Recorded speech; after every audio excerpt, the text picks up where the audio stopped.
अरे ये क्या हो गया सबसे बड़ा खेल। नीतीश फिर बीजेपी के साथ जाएंगे, सुशील मोदी के साथ लिट्टी चोखा खाएंगे, तेजस्वी हाथ मलते रह जाएंगे।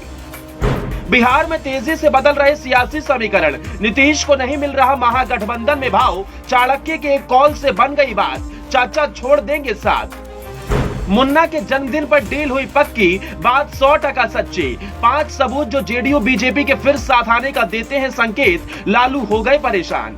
कहते हैं केंद्र के सत्ता का रास्ता बिहार और यूपी से होकर जाता है। ऐसे में यूपी की तरह ही बिहार भी सियासी तौर पर बहुत महत्वपूर्ण राज्य है। अभी बिहार की सियासत में एक अलग ही दौर चल रहा है। जेडीयू महागठबंधन के साथ सरकार चला रही है और प्रदेश के मुखिया नीतीश कुमार से असंतुष्ट उनके खास लोग उनका साथ छोड़ किसी न किसी तरह एनडीए से जुड़ने लगे हैं। बिहार बीजेपी की तरफ से कई बार इस नई सरकार के गठन के बाद ये कहा गया कि अब नीतीश कुमार की एनडीए में नो एंट्री है। नीतीश कुमार खुद कह चुके हैं कि अब भाजपा के साथ जाने का सवाल ही नहीं उठता। लेकिन सबको पता है कि राजनीति में कुछ भी स्थायी नहीं होता, ना तो दोस्त और ना ही दुश्मनी। बिहार को लेकर भी अब ऐसे ही कयास लगाए जाने लगे हैं कि नीतीश और तेजस्वी का साथ अब लंबे समय का नहीं रहा। नीतीश के एक बार फिर से बीजेपी के साथ आने के कयास तेज हो गए। इसके पीछे की कई वजह हैं, जिससे अब लगने लगा है कि तेजस्वी को बिहार की सत्ता का सुख ज्यादा दिन तक नहीं मिलने वाला। इसकी पहली सबसे बड़ी वजह नीतीश कुमार का जन्मदिन है।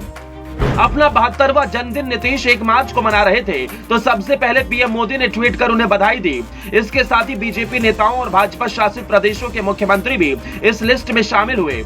इन सब के बीच खास ये रहा कि तेजस्वी यादव भले ही इस मामले में देरी कर गए, लेकिन नीतीश ने सबको धन्यवाद कहा और इसमें उन्होंने कोई देरी नहीं की।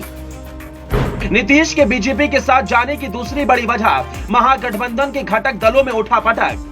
बिहार के महागठबंधन के सातों घटक दलों के बीच सब कुछ सामान्य नहीं है। सीएम की कुर्सी को लेकर तो वैसे भी जेडीयू और आरजेडी नेता आमने सामने हैं। नीतीश पर तेजस्वी के ताजपोशी का दबाव बनाया जा रहा है।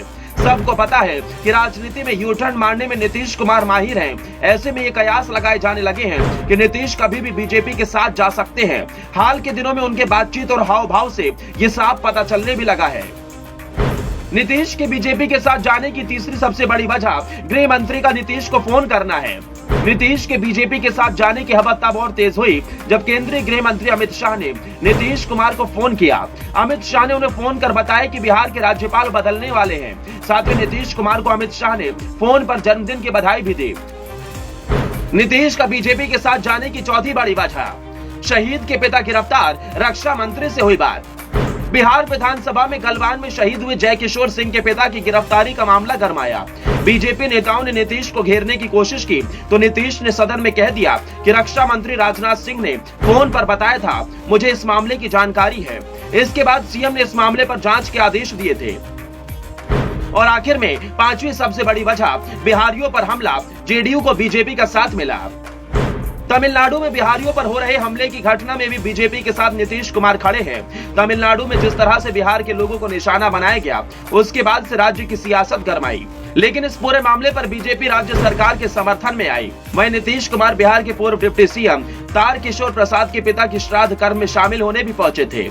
ऐसे में ये सवाल तो उठता ही है कि क्या बीजेपी और जेडीयू के रिश्ते फिर से सामान्य हो रहे हैं, और अगर ऐसा हुआ तो हो सकता है लोकसभा चुनाव के ठीक पहले अगले साल की शुरुआत में नीतीश बीजेपी के साथ आ सकते हैं, क्योंकि बीजेपी को भी पता है कि लोकसभा का चुनाव जब जब दोनों ने साथ लड़ा, उनका प्रदर्शन शानदार रहा।